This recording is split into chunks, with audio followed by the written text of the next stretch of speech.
Hello there! Today we'll be looking into the possibility that Jedi Temple Guards would have been encountered clone troopers during the invasion of the Jedi Temple. If you haven't fully played the video game Jedi Fallen Order and want to avoid spoilers, then I suggest you skip this video for now. With that said, let's begin. In Fallen Order, you play as Order 66 survivor Cal Kestis. Throughout the course of your adventure, you remember your Padawan training until you reach a level of skill akin to a newly appointed Jedi Knight. Should you find a proper workbench, you can find spare lightsaber parts to repair your lightsaber that belong to your master, Jaro Tapal. It is here where we get the double-bladed lightsaber. When compared to the lightsaber in single-blade mode, the saber staff deals less damage, but excels at dealing damage to large groups of enemies. But it's not just melee confrontations the saber staff does well in. It turns out, it's an excellent weapon for deflecting numerous blaster bolts. Watch this footage of Cal taking out numerous stormtroopers using a saber staff to turn their own blaster bolts against them. This also works incredibly well versus troopers using heavy rotary blasters, as despite their sheer amount of blaster bolts, Cal can reflect all of them, assuming he has enough stamina for it.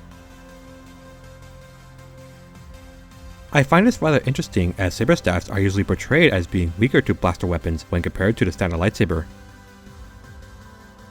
In the Old Republic, saber staffs can only deflect blaster bolts, while a single lightsaber can reflect blaster bolts.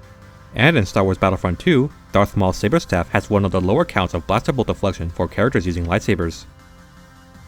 Though in the former example, saber staffs were using Form 3 for the pure defensive aspects, while in the latter example, it's using Form 7 which drops any defense for offense.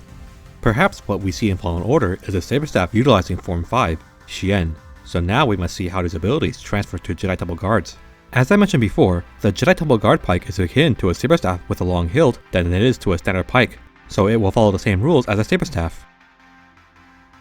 This could mean that, like the saber staff in Fallen Order, the Jedi Temple Guard pike would also be capable of reflecting numerous blaster bolts in a short amount of time. If this is the case, then a Jedi Temple Guard utilizing Form 5 against blaster wielding opponents would be incredibly difficult to fight against. Even if you have several troops shooting at a single Jedi Temple Guard with their pike or saber staff, they'd be able to reflect all the bolts back to their respective shooters. Though they can only do this as long as they have enough stamina to do so and not wear themselves out.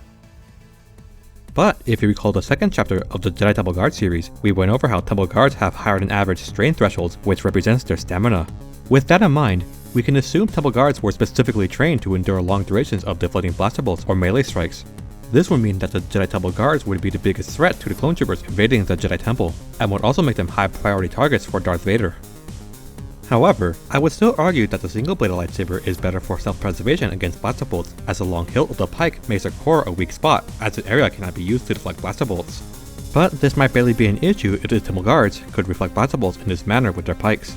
And should the Temple Guards close a gap between them and the clone troopers, these dual-sided pikes would quickly dispatch groups of clone troopers had they not already fallen through their own blaster bolts.